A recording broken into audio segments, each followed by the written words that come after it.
For nearly a year, Duchess Sophie remained silent, while whispers echoed through palace corridors about the Queen's final hours. But then, without warning, she broke that silence, and what she revealed sent shockwaves through the monarchy.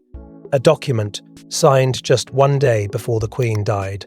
A document no one was supposed to know about. And when Sophie spoke one name that appeared inside it, everything changed forever. Before we go deeper into what this really means for the royal family, make sure to subscribe so you don't miss a single update. The monarchy had perfected the art of silence long before that moment. In the days following the Queen's death, the world was given an image of calm unity, of dignified mourning, seamless succession, and quiet acceptance. Public statements were carefully measured. Faces remained composed. Words were chosen not to reveal truth, but to preserve stability. To the outside world, it appeared as though the Queen had passed peacefully, leaving nothing unresolved behind her. But inside the palace, silence was not peace. It was containment, because those closest to her understood something that the public did not, that her final days had not been defined by surrender, but by intention. Duchess Sophie had always existed in a unique position within the royal family. She was trusted, respected, and most importantly, she was never perceived as a threat. She was not at the center of succession politics, nor was she surrounded by the tension that followed those closer to the throne. The Queen saw something in her that she did not see in others: steadiness, loyalty without ambition, presence without expectation, and over time that quiet trust became something deeper, something unspoken but unmistakable. Sophie was not merely family, she was someone the Queen allowed herself to be vulnerable with, which was precisely why her silence after the Queen's death carried such weight. Because Sophie did not break rules, she honored them, she protected them. Until now.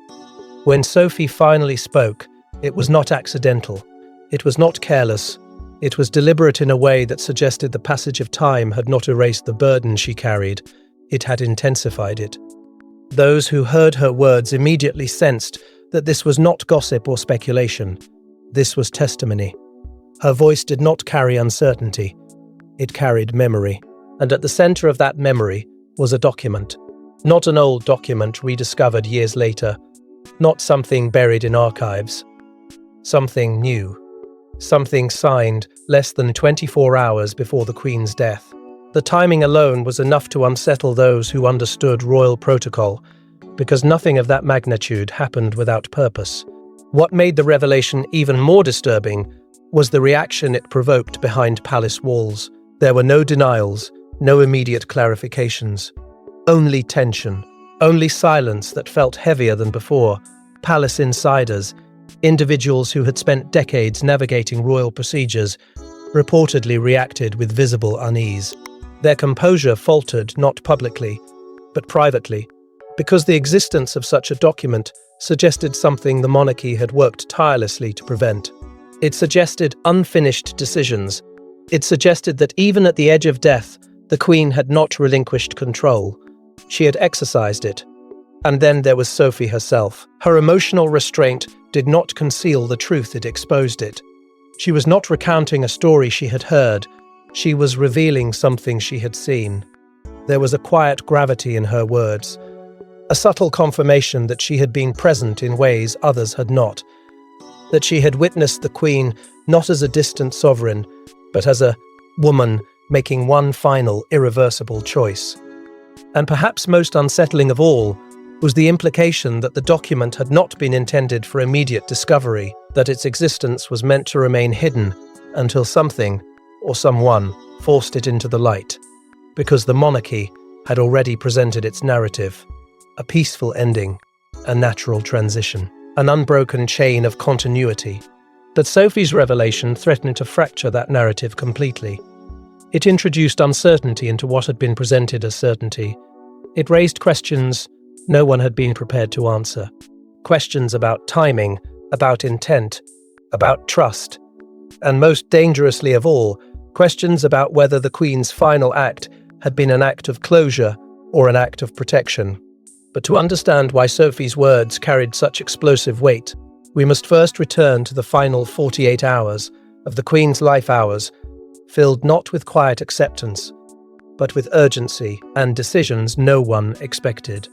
The official story described calm, quiet acceptance. But behind palace doors, something else was unfolding entirely. In the Queen's final 48 hours, trusted aides were summoned unexpectedly, private meetings were rearranged, and certain family members were kept deliberately distant. Something was happening, something important enough to disrupt routine, but secret enough that even senior royals would later admit they never saw it coming.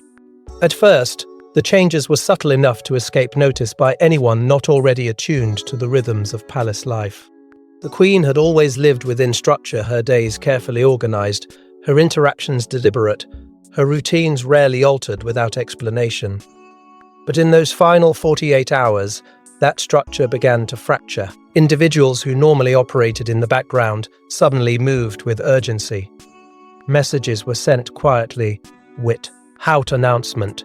Doors that typically remained open were closed. And beneath it all was a tension that no one dared acknowledge aloud, yet everyone could feel tightening around them. It began with the arrival of certain aides whose presence alone signaled seriousness. These were not attendants responsible for comfort or ceremony. These were individuals trained in procedure, in documentation, in legal precision. Their movements were deliberate, controlled, and above all, discreet. They entered areas of the palace that were rarely accessed during moments of illness or mourning. Their purpose was not emotional support. Their purpose was preparation. And the fact that they had been summoned at all suggested that something more than farewell was taking place. The Queen herself had requested privacy in a way that unsettled those who knew her best. She was not withdrawing in weakness. She was withdrawing with intent. Her requests were clear. Certain conversations were not to be interrupted. Certain individuals were not to be admitted.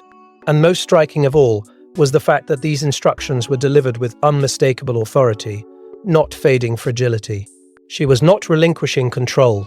She was exercising it carefully, deliberately, and without hesitation.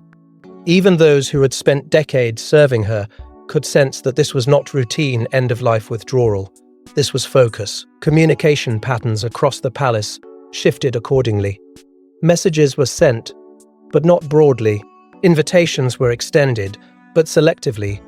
Some members of the royal family were informed of developments only after delays that felt intentional rather than accidental. It created a quiet but undeniable divide between those who were being kept informed and those who were being kept waiting.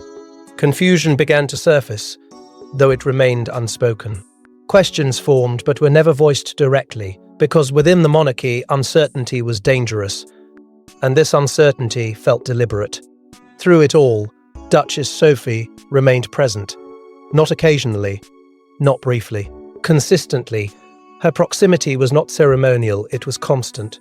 She was seen entering private areas others could not access. She remained nearby during moments when even senior figures were asked to wait. Her presence was not questioned openly, but it was noticed. Because Sophie was not positioned by accident. She was there because she had been allowed to be there. And within the rigid hierarchy of royal protocol, that distinction meant everything.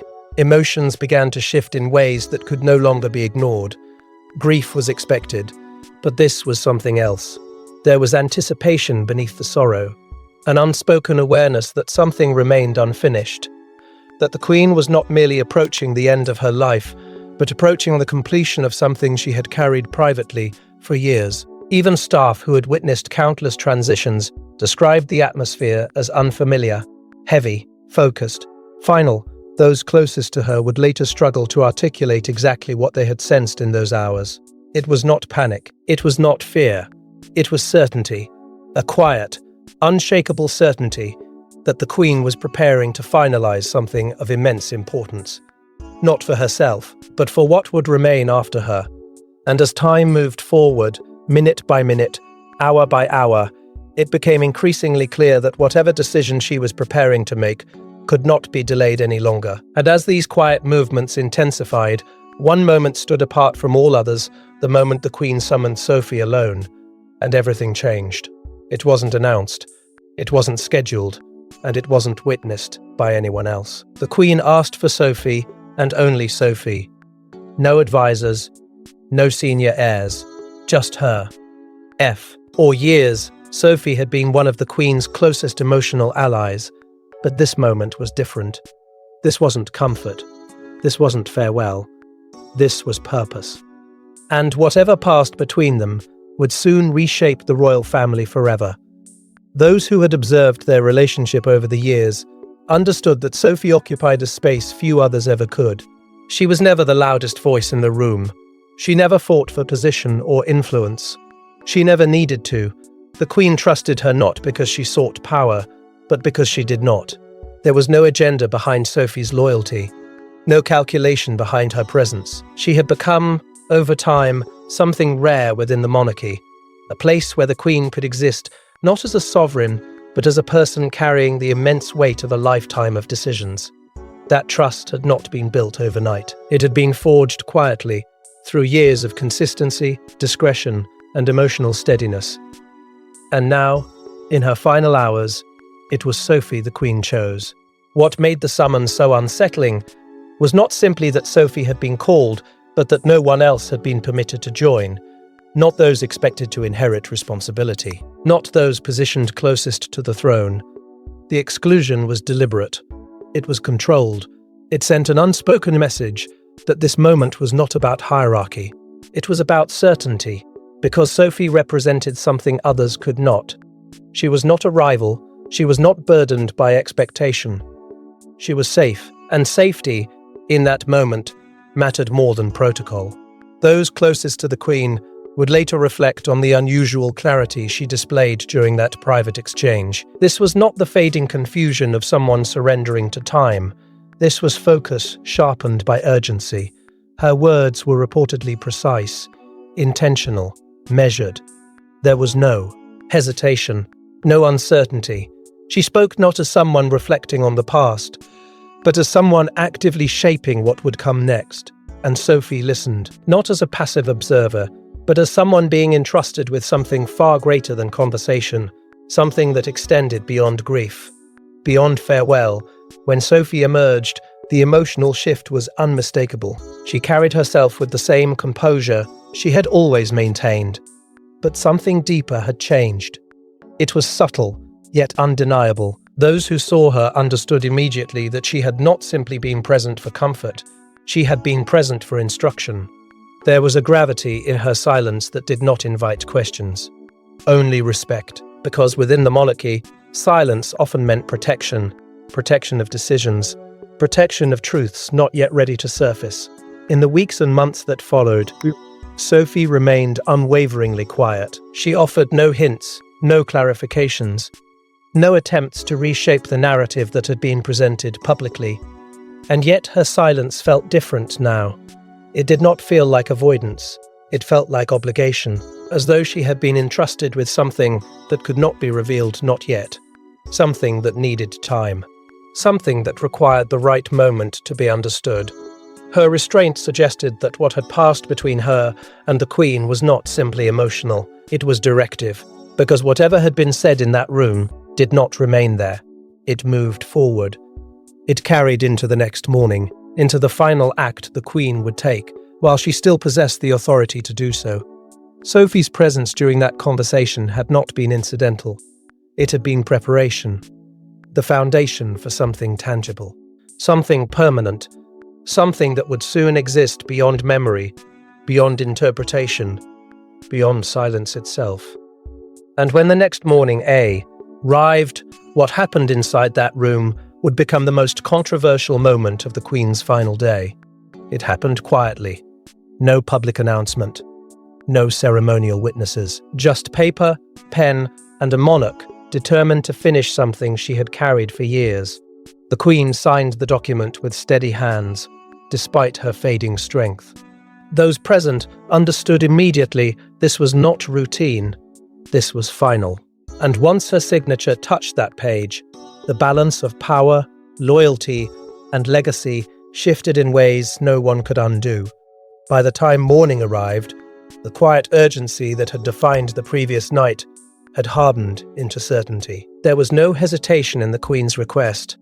She did not ask whether the document was ready. She expected it.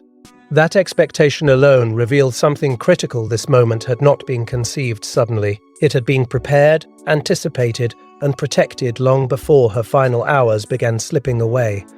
Those entrusted with handling the process understood the magnitude of what they were facilitating. Every movement followed strict protocol, but the secrecy surrounding it was extraordinary, even by royal standards. Because this was not simply a matter of procedure, this was a moment that existed outside routine tradition, suspended between life and legacy. The document itself represented authority in its purest form. Within the monarchy, a signature from the sovereign was more than ink on paper. It was law, it was permanence, it was power transferred through intention. And on that morning, the Queen exercised that power one final time. There were no grand declarations, no speeches, only resolve. Those present would later reflect not on weakness, but on clarity. Her mind was unwavering, her purpose unmistakable. She knew exactly what she was doing, and perhaps, more importantly, she knew why she had waited until now to do it. Lega. L verification began almost immediately after the signature was completed. The process moved with quiet precision, as if everyone involved understood that time itself had become fragile. There could be no delay, no ambiguity. Every necessary confirmation was executed swiftly, ensuring that the document's authority could never be questioned or undone. Because once it existed in its finalized form, it would stand beyond interpretation. It would outlive explanation. It would outlive her. Through it all, Sophie remained present, not as an observer disconnected from the moment, but as someone deeply entwined in its meaning. Her role extended beyond passive witness. She had been there the night before. She had heard the Queen's words. She understood what this act represented on a level few others could comprehend, and that understanding gave her presence weight. Because Sophie was not there by accident. She was there because the Queen had chosen her to be, to see it, to remember it, and perhaps, when the time came, to reveal it. What made the atmosphere so profoundly heavy was not simply the act itself, but its timing. The Queen was aware of her condition.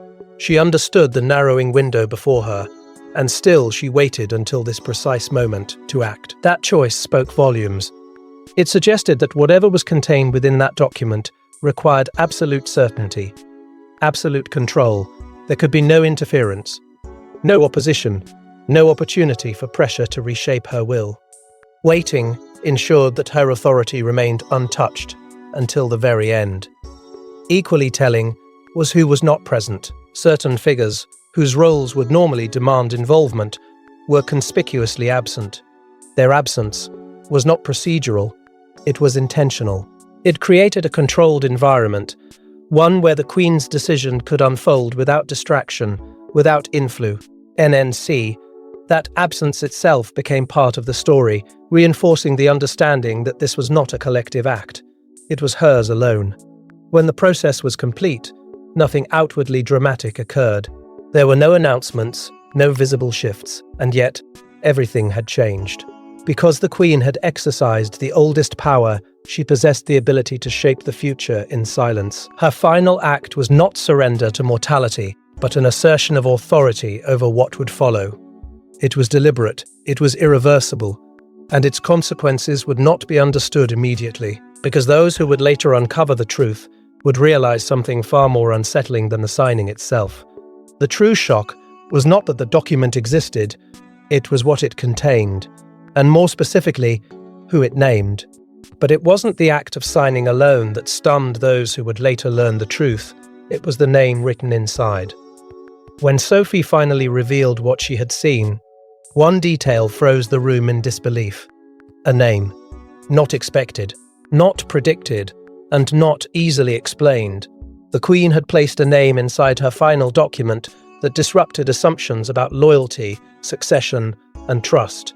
The implications were immediate and terrifying, because that name wasn't just symbolic. It represented authority, protection, and a future no one had prepared for. For months, Sophie had protected that truth, with unwavering discipline. She had carried it quietly, knowing the damage it could cause if revealed too soon. But when the moment finally came, when the silence broke and the words left her lips, those who heard them understood instantly that this was not a minor revelation. This was an earthquake disguised as a sentence, because the name the Queen had written was not merely a formality, it was a declaration, a deliberate act that challenged assumptions people had believed were permanent. Within the monarchy, names carried weight far beyond identity. A name written into a royal document could shape authority, redirect loyalty, and redefine power itself. And this name, this single, carefully chosen name, did all three. Those who learned of it did not react with curiosity. They reacted with fear, because they understood exactly what it meant. It meant the Queen had made a choice she had protected until her final hours, a choice she had refused to share until it could no longer be influenced, questioned, or prevented. Even those who had spent decades navigating palace politics found themselves shaken. These were individuals who had witnessed scandals, betrayals, and succession crises. They believed they understood how power moved within the monarchy. They believed they understood the Queen's intentions. But this proved they had not. This proved that even in her final days, she had been operating on a level of secrecy no one had fully penetrated. Her silence had not been emptiness, it had been strategy. Sophie's voice, when she spoke the name, carried no confusion. There was no uncertainty in her tone. She was not speculating. She was remembering. That distinction mattered deeply, because it confirmed what many had begun to suspect, that Sophie had not simply heard about the document, she had witnessed it. She had stood close enough to see the Queen's hand move across the page. She had understood, in real time, the magnitude of what was being done, and she had honoured the Queen's decision by protecting it until the moment came when silence was no longer possible. The name itself carried implications that rippled outward immediately. It suggested trust placed where others had expected distance. It suggested protection extended in ways no one had anticipated. And perhaps most dangerously of all, it suggested that the Queen had seen something others had not. Something she believed required intervention, because monarchs did not make last-minute decisions lightly. Every choice was measured against history, against legacy, against the fragile balance that allowed the monarchy to endure. Those who stood to gain from stability felt uncertainty creeping in. Those who believed their positions were secure felt that security weaken. Because the name did not simply exist within the document, it existed within the future.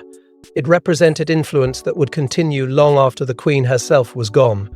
Influence she had chosen deliberately. Influence she had protected fiercely.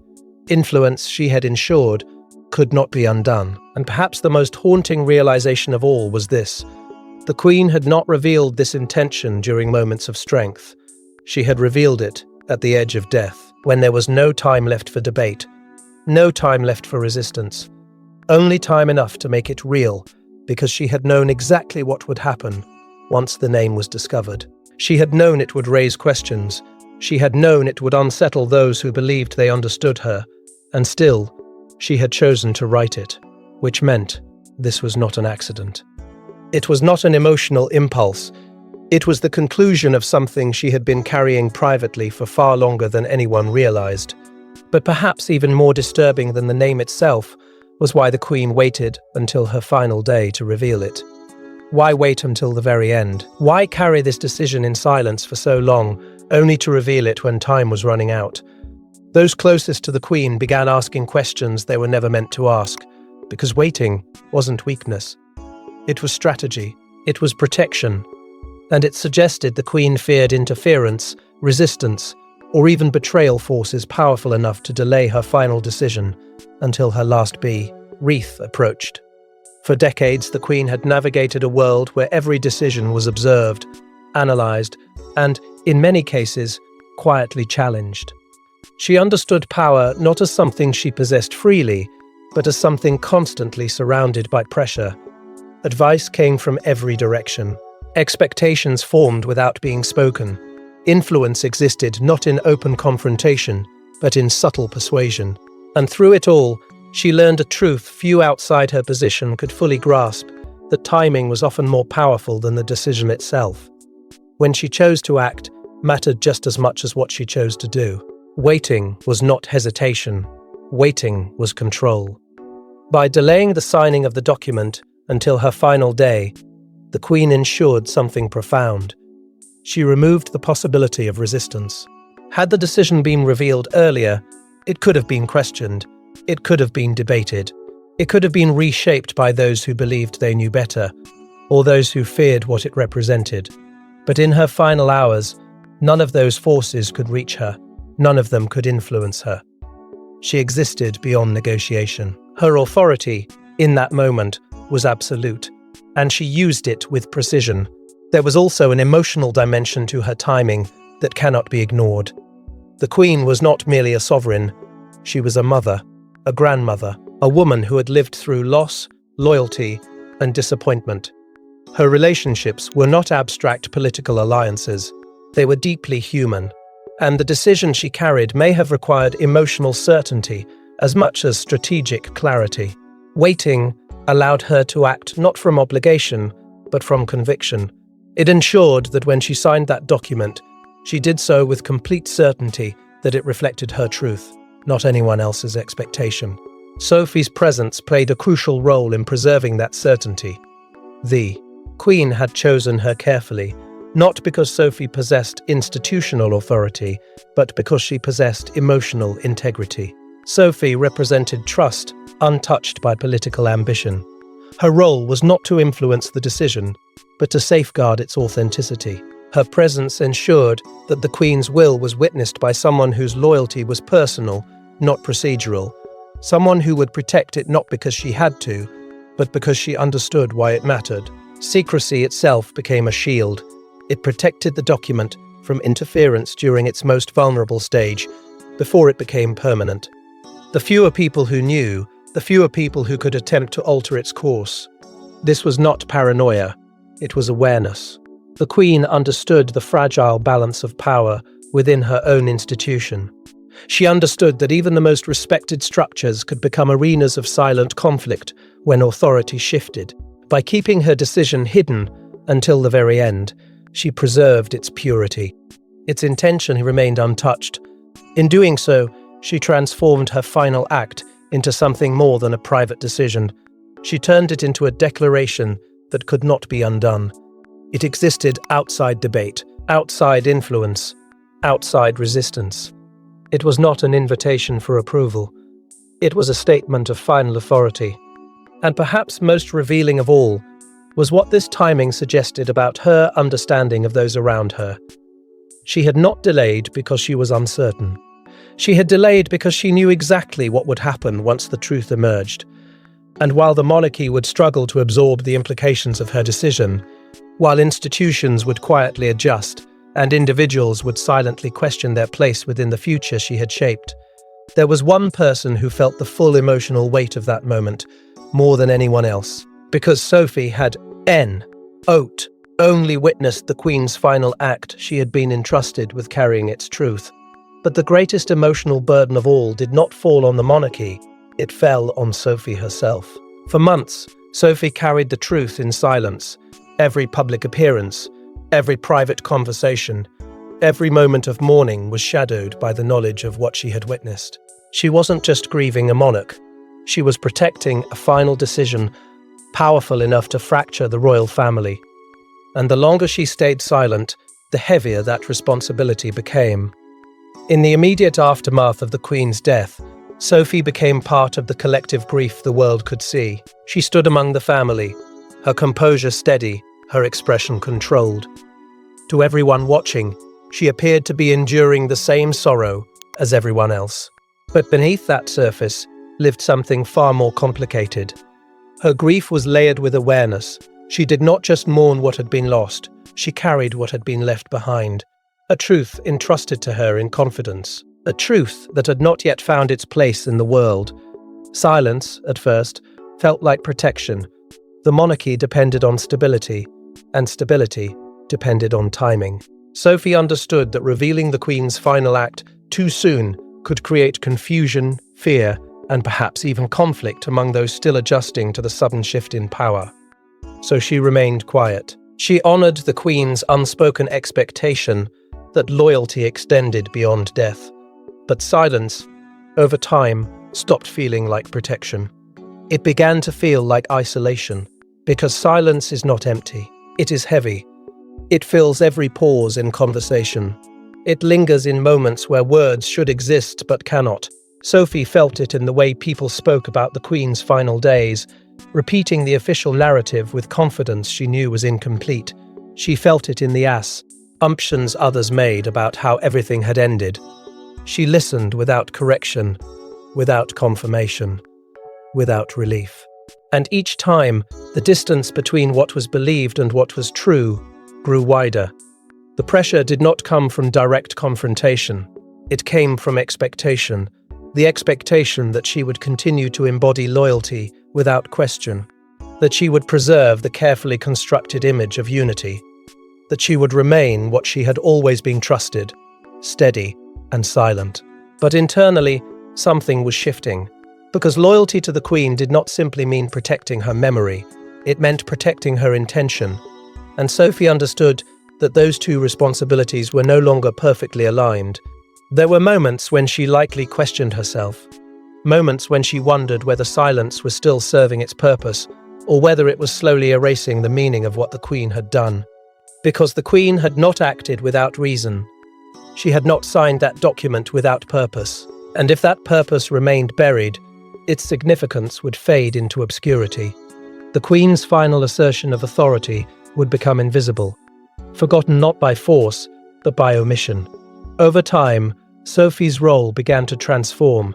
She was no longer simply a member of the royal family. She had become something else. A witness to history, a guardian of truth that existed beyond ceremony and tradition.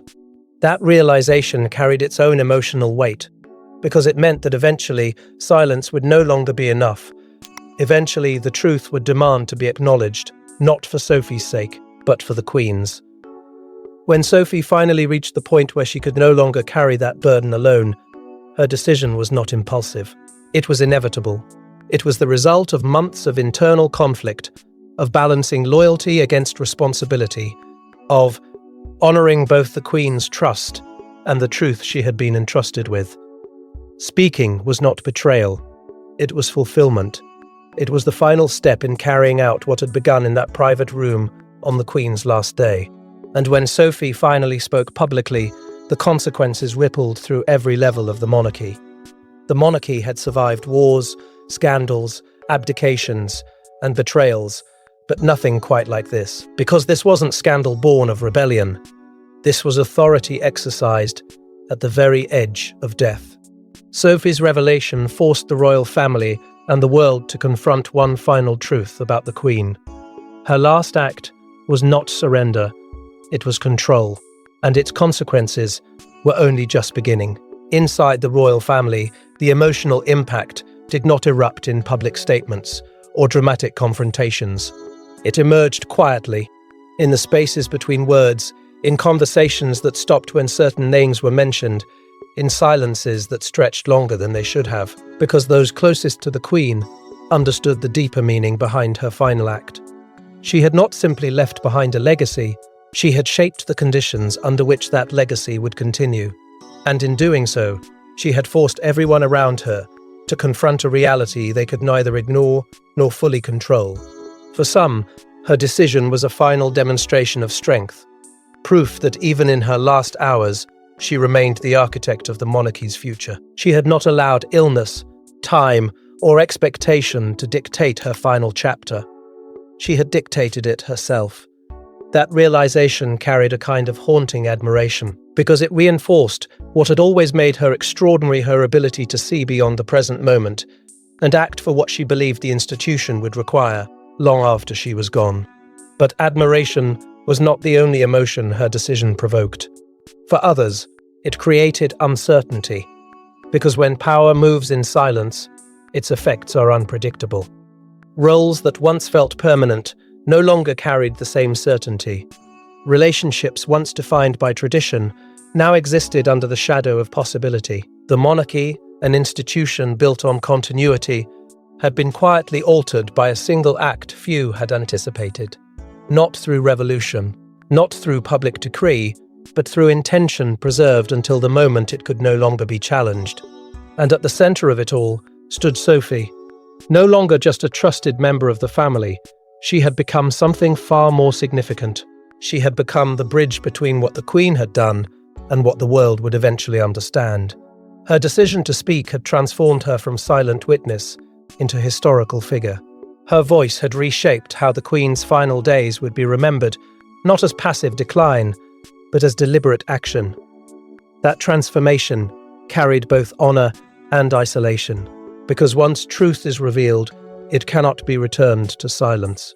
Beyond the palace walls, the Queen's final act began to take on an almost mythic weight. It reinforced the perception that her authority had never truly diminished, that even in her final breath, she remained what she had always been, the steady hand guiding the monarchy through uncertainty. And yet, for all that had been revealed, there remained something incomplete, because the full meaning of her decision could not be measured immediately.